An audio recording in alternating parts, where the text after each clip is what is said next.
So you'll see pretty much 100% Magolor against Ruby, probably the cutter in this matchup. Possibly the Ninja or Archer at some point. And it will be cutter to start things off. So we got to see our first cutter on stream today. And here's the interesting thing about cutter. So those are boomerangs. If cutter does not catch them, they go back full screen. Like that. So if you avoid getting hit by your own boomerangs and catching them, then they are a full screen projectile if you throw them backwards. So this obviously takes a bit of setup time. You can also cancel out of it at any point if you have to. So you have a choice between throwing a projectile forwards quickly or throwing it backwards and having it go forwards eventually, but very slowly.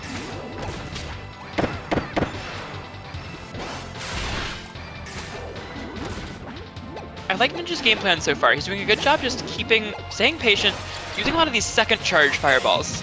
Because they come out fast enough that Cutter doesn't have time to charge these full hypercutters, but they also are slow enough that that Ruby can't just like jump above it and land safely while charging. He's also staying out of that hypercutter range going forwards, to make Ruby have to either choose between approaching a little bit and getting closer to be in hypercutter forwards range, or try to space or time these backwards hypercutters so that they'll actually pressure from full screen.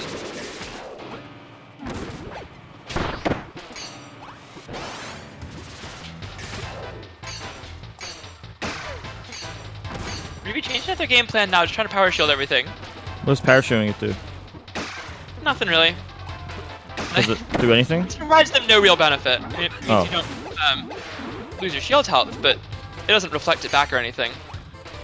And now one more Shadow Ball will do it, and that'll be it. So Ninja taking game one comfortably, and I think what we need to see from Ruby here is a stage with platforms. When you don't have platforms available to you, this matchup gets a lot more difficult because Cutter then has to deal with the barrage of projectiles always being at the correct height. Cutter doesn't have another kind of ground to stand on to move around where they are, change up where they're starting these charges, which then changes where Ninja has to aim in advance to actually prevent Ruby from getting their zoning going. If Ruby has to stand still on the flat ground like that, it's much more difficult for them to really do anything in the zoning war. And it's also more difficult for them to get up close and use any of their up close moves as well. So I think we either need to see a different stage or a different character, or both. Because this matchup is definitely not a bad matchup for Cutter. But it is much, much more difficult when you don't have platforms to move around. Is Ninja good against Mag? Ninja's alright. I think Cutter's a little bit better, but... Couldn't do anything. But Ninja's not bad. Definitely not one of the worst matchups against Magolor. On Springy this time. This is much better for either Ninja or Cutter, honestly. So when you throw boomerangs off stage here, they will go off stage into the abyss and then come back onto the stage. And what's super important about this... Oh, they are going Ninja. Okay, never mind. So now we get the character against the player. Ruby going to their Ninja here and on Springy. This is definitely a comfort pick for them. They like the stage a lot. It's a really good anti-mag stage. So Mag's crouching hurtbox is the same as everyone else, even though he's visually taller. He has a taller standing hurtbox, but he does not have a taller crouching hurtbox, even though it looks like he does.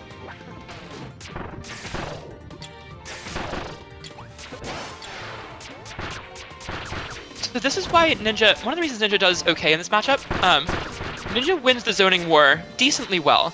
Apple can be tricky to deal with, but nothing else really can contest too heavily with what Ninja wants to do.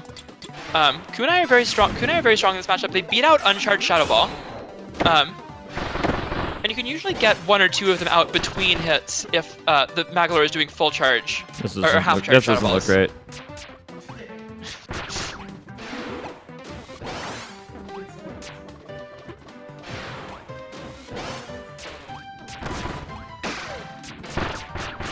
So at some point, Ninja has to get the apple back out there. And that is big damage for Ruby. Mag's stuck in the corner here. Oh, not gonna teleport out, goes for the dash attack. I don't really see what Ninja gets out of doing this, because now that the apple's gone, they just have to take a hit or two while they put it back out or reset things up.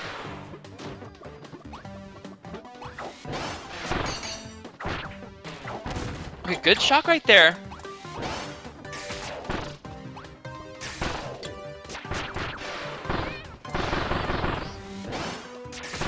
Okay, good dash attack and then just teleporting to get out of the situation.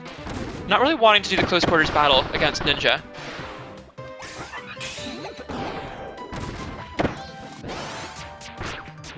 If this is confusing to you because the player Ninja is fighting the character Ninja, it's confusing to me too. Yeah, so Ninja, the Magolor player, trying to use these teleports aggressively there. Who gets caught by the edge of the Blossom Storm. One more of those will kill now. That Ultra Sword definitely a misinput, costing him quite a bit of health. So Ruby needs exactly 7 more kunai. If this still continues to be a zoning war, Ruby definitely has the advantage, but now Ruby down to their last HP here, 2 health left.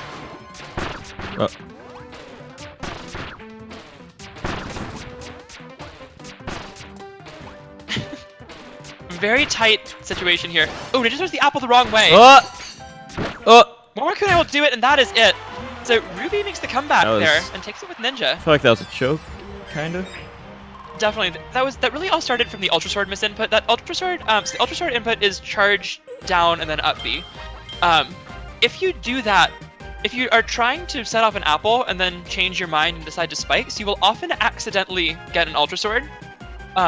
So Ninja had just thrown an apple and was probably trying to either spike or jump and set a black hole. Probably trying to spike. Accidentally gets the Ultra Sword and takes, I think it was probably 6 or 7 kunai from that. So that's 12, 14 damage, something like that. A super important amount when you're in a last hit situation. And Ruby able to hold on and clutch that game out.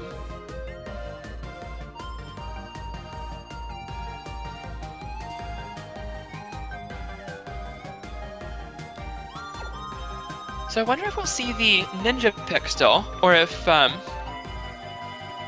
maybe Ruby goes back to Cutter depending on the stage.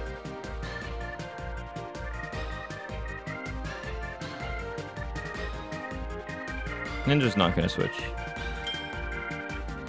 Ninja doesn't really have another character to switch to.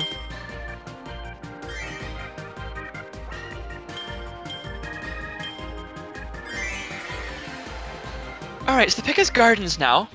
This has long been considered a pretty good Magolor stage. The apple cuts off a certain percentage of the screen here that just like makes it more dangerous than on other stages, and it's just big enough for zoning to still be very good, while also being small enough that Magolor dash attack is a very scary option. Ruby gonna stick with their Ninja as well.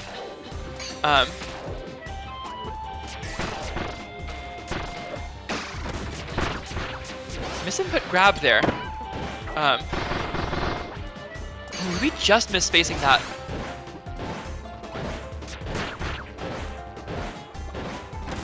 I mean, Ninja can do this if he really wants to. He can sit there and shoot spikes, and it will stall the game out. He doesn't really gain anything from it, though. Ooh, trades with Blossom Storm. That is an advantage for Ruby for sure. Blossom Storm, even a single hit of it will outdamage any mag move other than, you know, an apple explosion or something.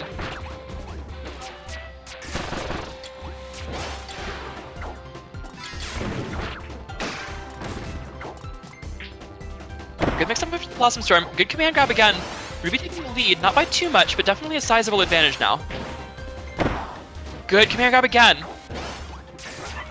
Ruby playing around the stage very well.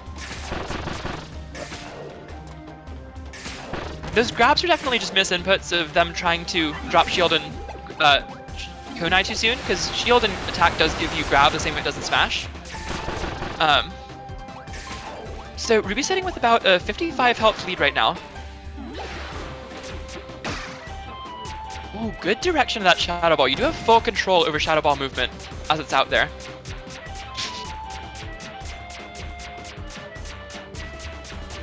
I mean, Ninja has to do something eventually. He can't just sit there and crouch forever.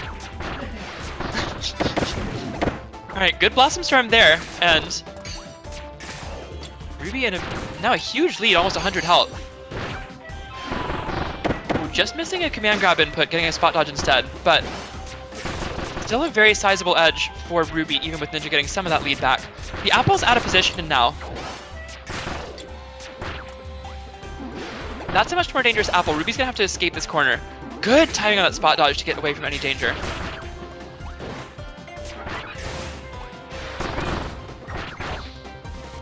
Ooh, and a well-timed shock as well. A couple more kunai will take it. Just 2 more kunai will end the game. And the back hit of shock will do it. So Ruby goes up 2-1 here on Ninja. Ninja beats Ninja. And Ninja wins.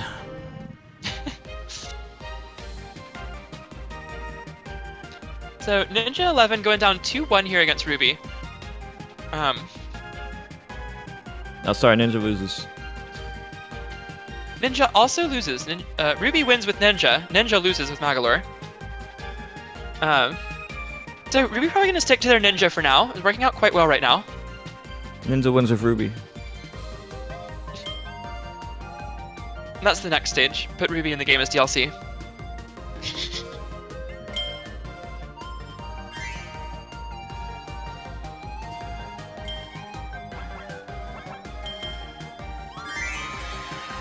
Alright, the counter pick to Bubbly.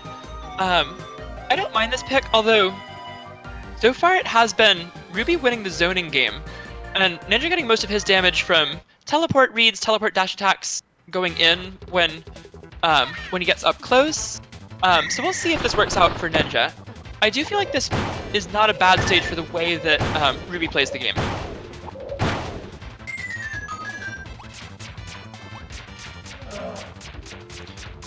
And Ninja, right from the start, making his game plan very clear that he doesn't really want to play the game much right now.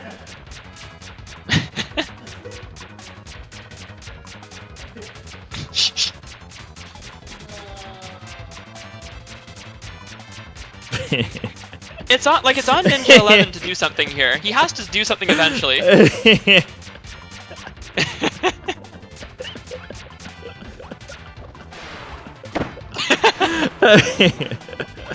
Ruby walks a little bit closer. Face out the dash attack.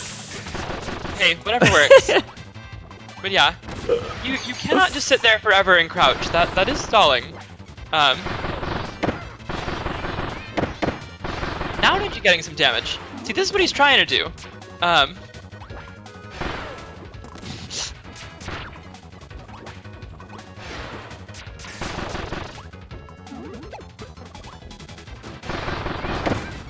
Ruby getting impatient here.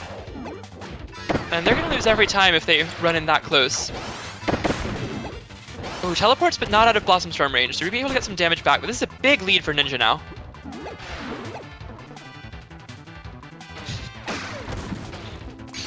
Catching Ruby off guard, not ready for the Shadow Balls.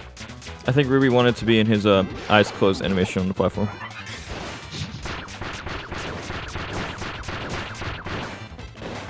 Alright, we've graduated to a different kind of stalling out some kunai here.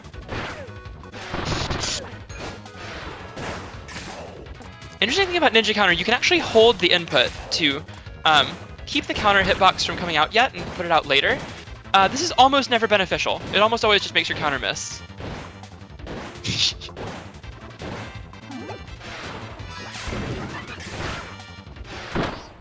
And that'll be Game 4 going over to Ninja11. I think it's pretty likely we see a Cutter pick come back out here on a bigger stage, because Cutter does not get stalled out. You cannot stall out Cutter with Magolor. Like, you will just get hit for it. So maybe we see that. Maybe we see a bigger stage with Cutter. If we see the Ninja again, we'll either be here for a while or Ruby will just go in again.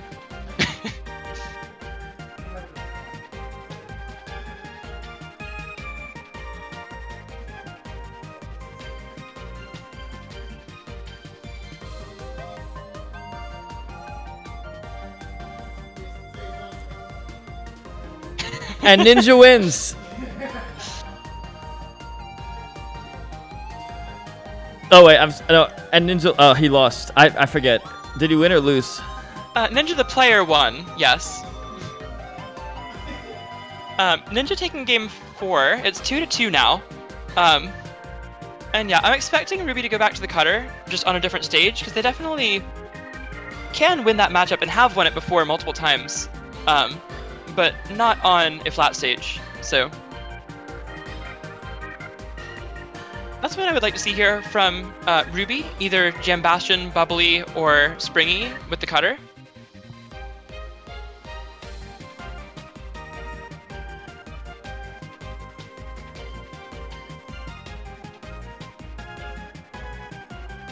Taking a long time on the counter pick here.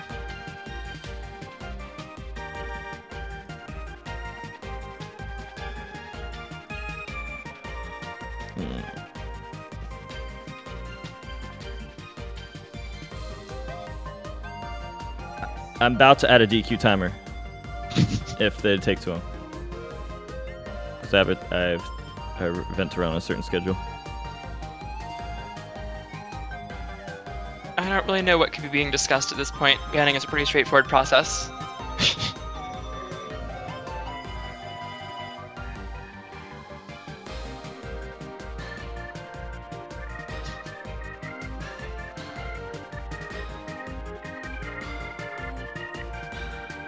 No, I can't hear you.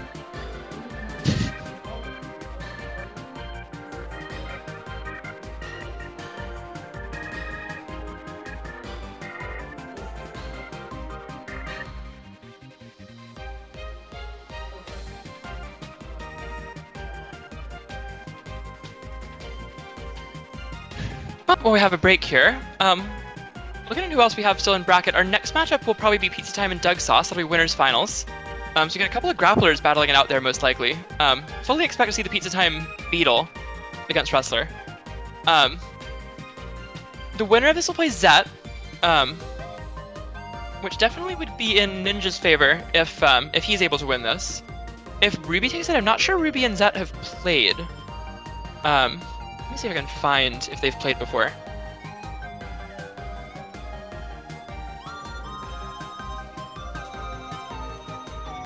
I have an event to run on a schedule. Am I gonna have to make all this best of first to 5s instead of first to 7s, or am I gonna have to do a DQ timer? Okay. I don't know what's going on here. If he continues to stall, I'm going to DQ.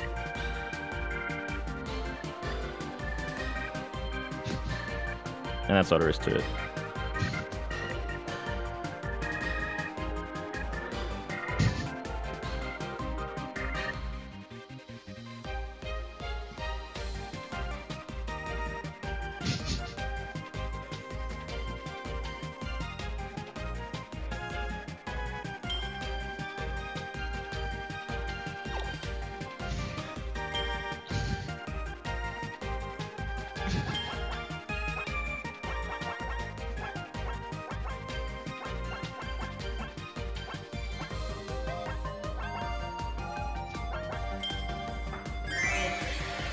Alright, are we playing this game yet? Is this happening? We're DQing the next time they stall, by the way. Okay, cool. That's all there is to it. Yeah, we do have stalling rules. That goes against them. Yeah, I will enforce them. So yeah. Just Alright, to so be we're clear. to Archer now on Jam Bastion. So this is definitely a really good Archer stage. When we saw Archer Mag before, definitely one of the better matchups against Magolor. Generally considered to be one of the only matchups Magolor loses. So going into game 5 here.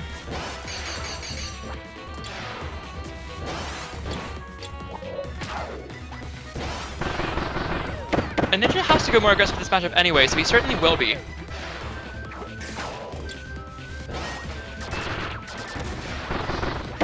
Ruby's gotta do a better job of getting up into the air onto these platforms here. Archer really strong on the stage, but only because of their ability to get up into the sky and get away from Magolor. Magolor has so many mix-ups that they can do to Archer when they are both grounded.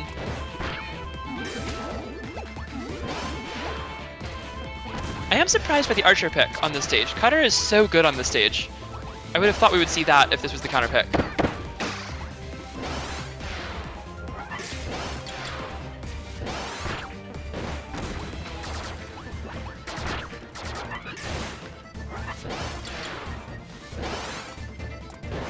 Ruby also yet to punish any of these teleports.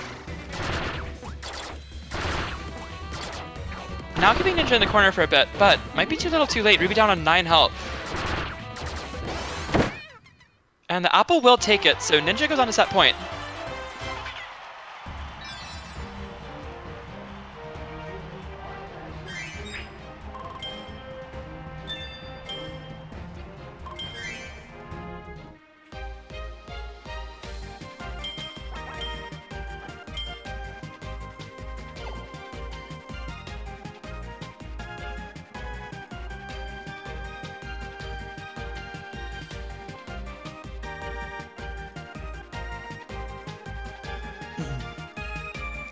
Demo.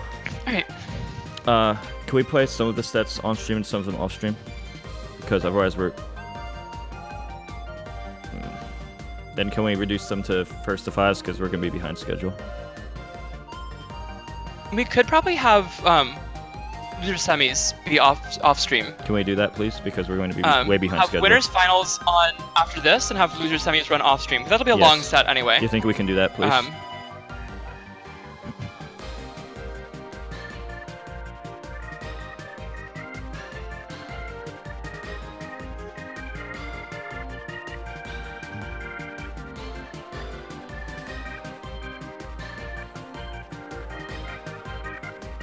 Alright, so we're going into game 6 here.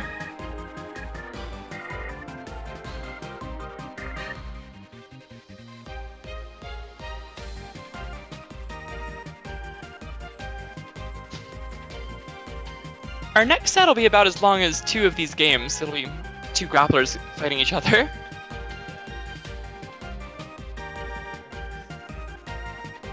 Okay. Loser semi is off stream, so we can run on schedule. Okay, cool. So just message Zet, or I can do it. I can let Zet know. Alright. We're working on it. Dylan says we're working on it. Okay, cool.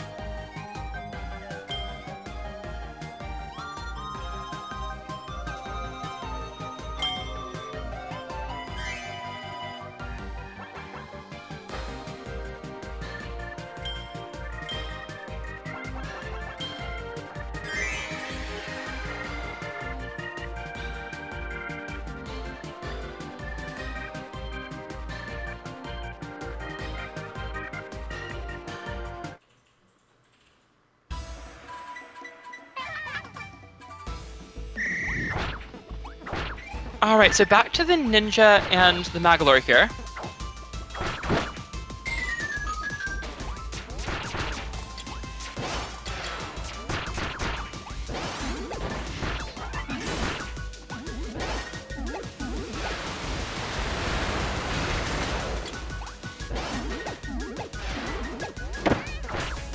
Alright, so Ruby doing pretty well at the start of this one. Ninja getting one big combo there.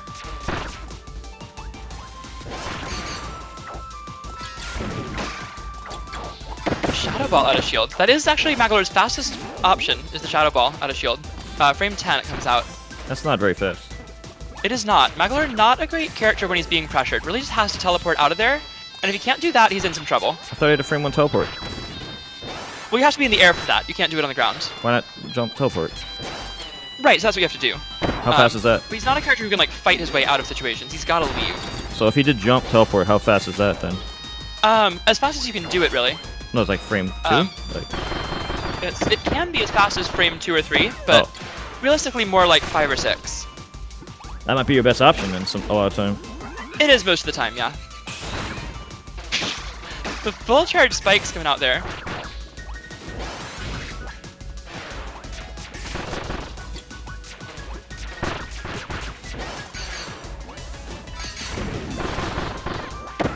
Dash attack coming out before the shock does. Ninja maybe about to take this one. Ruby trying to force the game 7.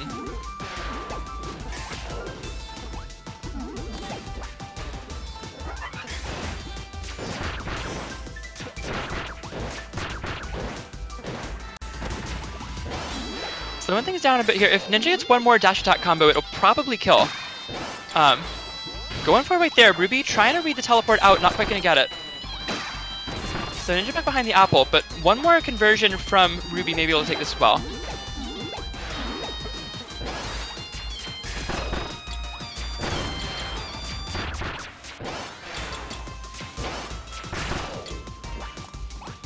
Ruby's slowly chipping away at this lead. If they can get one more Blossom Storm or something, that will probably be it.